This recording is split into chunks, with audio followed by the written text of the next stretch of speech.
¿Pediste algo raro en una fiesta hace 3 años? ¿Y tu cerebro todavía te lo recuerda a las 2 de la mañana, sin que se lo hayas pedido? Tengo una mala y una buena noticia. La mala. Tu cerebro te ha estado mintiendo sobre esto toda tu vida. La buena. Hay ciencia real que te va a hacer sentir muchísimo mejor. Y al final te digo exactamente cómo arreglarlo. Esto tiene nombre. Efecto foco. Básicamente, tu cerebro cree que eres el protagonista de una película, que a nadie más le interesa ver. Te lo explico con un experimento real. Año 2000, Universidad Cornell.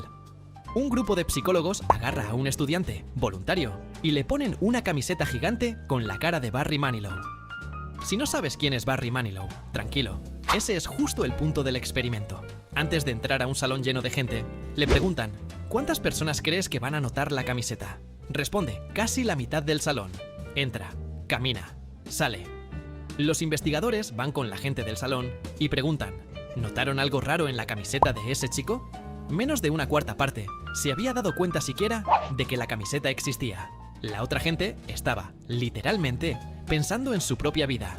Como todos, todo el tiempo.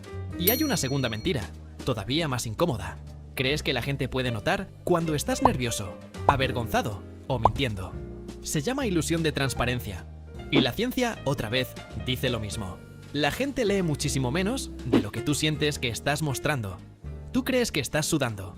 Ellos apenas notaron que hablaste. Ok, pero si es mentira, ¿por qué tu cerebro se aferra tanto a creerla? Resulta que no es un error de fábrica. Es una función que en algún punto te salvó la vida. Hace miles de años, si tu tribu te rechazaba, no era un mal rato.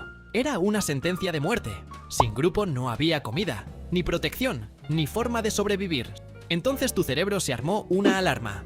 Cualquier señal de «el grupo me está juzgando» activa las mismas zonas que se activan cuando sientes dolor físico real.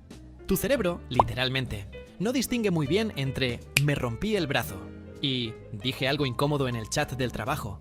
El problema es que en 2026 nadie te va a dejar fuera de la tribu por reírte raro en una llamada de Zoom. Pero tu cerebro sigue con la misma alarma de hace 10.000 años, sonando por lo mismo. Los 3 pasos para arreglarlo. Primero, la próxima vez que sientas que todos se dieron cuenta, acuérdate del número. Solo una cuarta parte se dio cuenta de verdad. Nada más con saber que este sesgo existe, tu cerebro empieza a corregirlo solo. Está comprobado. Segundo, pregúntate algo simple. ¿Me voy a acordar de esto en una semana?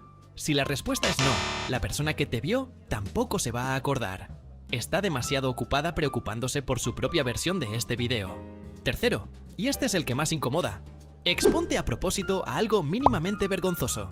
No hablo de hacer el ridículo en público, hablo de cosas chiquitas. Usa una playera que no combine. Pide algo raro en voz alta. Salúdate a ti mismo en el espejo del elevador como si fueras otra persona. Cada vez que lo haces, y el mundo no se detiene, porque no se va a detener, tu cerebro va aprendiendo, con evidencia real, que la alarma estaba mal calibrada desde el principio.